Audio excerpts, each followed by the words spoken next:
안녕하세요. 다독이는 밤 칸카입니다. 저는 서울에 살 때 가끔 퇴근길에 창밖을 바라보면서 생각했습니다. 한강에 저렇게 불빛이 많은데 왜 나만의 불빛은 하나도 없을까? 보통의 사람이 한강에 불빛을 갖기란 정말 저 푸른 초원 위에 그림 같은 집을 짓고 사는 것만큼이나 쉽지 않은 일이었는데요. 저와 마찬가지로 사랑하는 여인이 살고 있는 대저택을 바라보면서 그 집에서 새어나오는 초록빛을 갖고 싶어서 안달이 난 남자가 있습니다. 오늘은 이 피츠제럴드의 위대한 개츠비 함께 읽어보려고 합니다.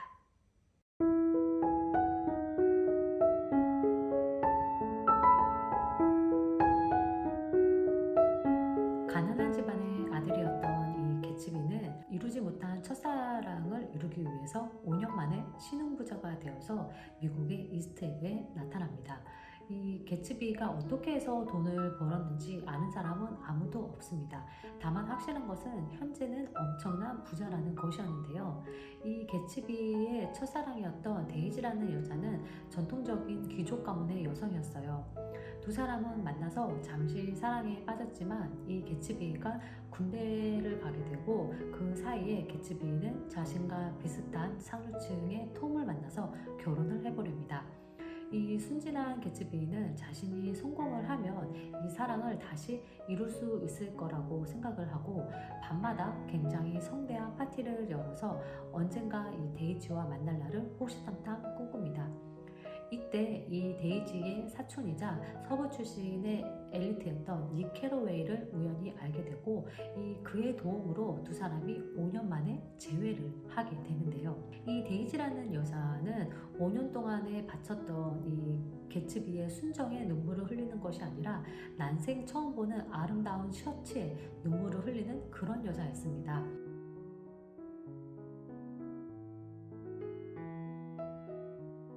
그야말로 이 데이지라는 여자는 목소리에서도 돈의 냄새가 충분한 그런 여자였는데요. 자신의 그냥 편안하고 안락한 생활을 추구하다 보니 남편 톰이 정비공의 아내였던 모틀과 외도를 하고 있다는 사실도 알고 있었음에도 불구하고 그냥 묵인한 채로 생활을 하고 있습니다. 이런 시기에 나타난 이 개츠비는 데이지의 삶의 어떤 일탈과도 같은 그런 존재였는데요. 두 사람이 친해지고 있다는 것을 남편 톰이 눈치를 채게 됩니다. 그러던 무더운 여름날 이 세 사람은 한 호텔에서 만나게 되고 술을 한 잔 기울이게 되는데요. 예상대로 이 톰과 개츠비는 말다툼을 하게 되고 신경이 날카로워진 데이지는 밖으로 뛰쳐나갑니다. 그리고 개츠비가 그녀를 쫓아가는데요. 이 흥분한 데이지가 운전대를 잡고 운전을 했고 조수석에는 개츠비가 앉아 있었는데 너무나 흥분해서 운전을 과격하게 한 나머지 사람을 치게 됩니다. 근데 이 데이지가 친 사람은 다름 아닌 자동차 정비공의 아내였던 머틀이었어요. 상황이 이렇게 되자 이 데이지는 개츠비가 아닌 남편 톰을 선택합니다. 결국 이 톰은 자동차 정비공이 윌슨에게 찾아가서 자신의 아내의 외도 상대이자 아내를 죽인 사람이 개츠비인 것 같다는 식으로 말을 흘리고 이 잘못된 정보를 그대로 믿은 윌슨은 개츠비를 죽이고 자신도 스스로 목숨을 끊게 됩니다. 개츠비의 장례식에는 데이지는 찾아오지도 않았고 닉과 아버지만이 참여한 채 아주 쓸쓸하게 치러집니다. 이 데이지와 톰은 결론적으로는 자신들의 위치를 변함없이 지켰던 반면에 하류층이었던 개츠비와 이 머틀과 또 윌슨은 비극으로 결말을 맞이하게 되는데요. 이 개츠비의 삶은 신기하게도 작가 피츠제럴드 자신의 삶과 굉장히 비슷한데요. 아일랜드에서 이민 온 이 피츠제럴드는 본인이 이민자라는 컴플렉스에 평생 시달렸고요. 집안이 가난해서 친척들의 도움으로 이 프리스턴 대학을 다니게 되는데 중퇴를 하고 전쟁에 참여합니다. 군 복무 중에 대법원의 판사의 딸이었던 이 젤다 세어와 사랑에 빠지게 되는데 개츠비와 마찬가지로 가난하고 미래가 보장되지 않는다는 이유로 결국에는 헤어지게 되고 피츠제럴드는 광고회사에서 일을 하다가 다시 지필에 전념을 하게 되고 낙원의 이쪽이라는 책이 대박이 나면서 다시 이 젤다 세어와 재결합을 하게 되고 결혼에 성공하게 됩니다. 이 커플은 결혼 이후에 유럽과 미국을 오가면서 굉장히 화려하고 무절제한 삶을 살게 되는데요. 아내는 우울증과 신경쇠약을 앓게 되고 또 피츠제럴드 역시 알코올 중독에 빠지게 됩니다. 게다가 뒤이어서 내는 책들이 계속해서 실패를 하게 되면서 인생이 나락으로 떨어지지만 이 피츠제럴드는 지필에 대한 그 열정을 놓지를 않았어요. 그래서 나중에 다시 그 시나리오 작가로 재기에 성공하는 듯 하였으나 그때 심장마비로 삶을 마감하게 됩니다.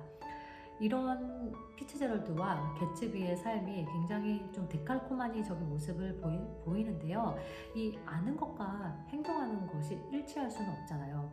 피츠제럴드는 이 작품을 집필하면서 허황된 그 욕망을 쫓는다는 것이 얼마나 쓸쓸하다는 것을 알고 있었음에도 불구하고 본인은 그 욕망의 기차에서 내려올 수 없었던 것 같습니다. 이 피츠제럴드와 개츠비는 미국의 그 아메리칸 드림의 상징과도 같은 그런 인물이었는데요. 당시 1차 세계대전이 끝나고 나서 데이지와 톰과 같은 전통 귀족들은 이 시기를 잘 활용해서 자신들의 부와 위치를 더욱더 견고하게 다졌고요. 또 개츠비와 같은 신흥 부자들이 떠오르는 세력이 되는 그런 시기였습니다. 반면에 이 머틀과 같은 하루충은 여전히 또 힘든 삶을 살고 있었던 그런 시기였는데 이 작가는 다양한 계층의 삶을 이 책에 잘 녹여내서 보여주고 있습니다. 소설에 등장하는 장소 역시도 굉장히 흥미로운데요. 이 데이지와 톰이 살고 있는 전통 부자들의 구역인 웨스트 이그 같은 경우에는 조지 왕조 양식을 그대로 본따서 격식 있고 또 위험 있는 모습으로 묘사가 됩니다. 반면에 개츠비와 같은 신흥 부자들이 모여 살고 있는 이스트 이그는 화려하고 크지만 격조가 없는 전혀 취향이 반영되어 있지 않은 약간 조악한 모습으로 묘사가 되는데요. 이러한 대비를 통해서 작가는 그 귀족들이 태생적으로 가지고 있는 품위와 기품, 그리고 벼락부자는 도무지 다다를 수 없는 그 한계 지점이 있음을 시사하고 있습니다. 또 조금 더 확대해서 보자면 이 톰과 데이지 같은 부류들은 유럽의 전통적인 그 강대국들을 의미했고 개츠비는 떠오르는 신흥 강국이었던 미국을 상징하기도 합니다.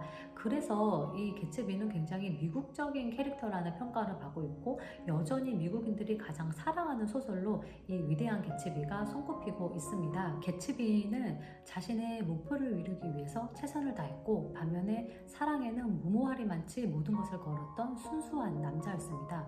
그런 측면에서 이 개츠비는 미국적인 그런 캐릭터라고 할 수 있을 텐데요. 사실 이러한 개츠비는 과거에도 존재했고 오늘날에도 여전히 존재합니다.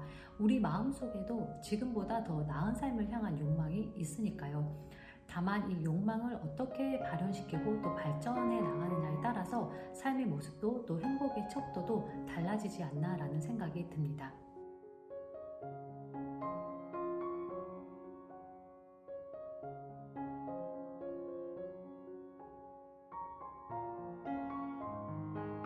오늘은 이 욕망의 아이콘이라고 할 수 있는 피츠제럴드의 위대한 개츠비 함께 읽어보셨고요. 저는 다음 시간에 또 다독이는 책으로 찾아뵐게요. 추스!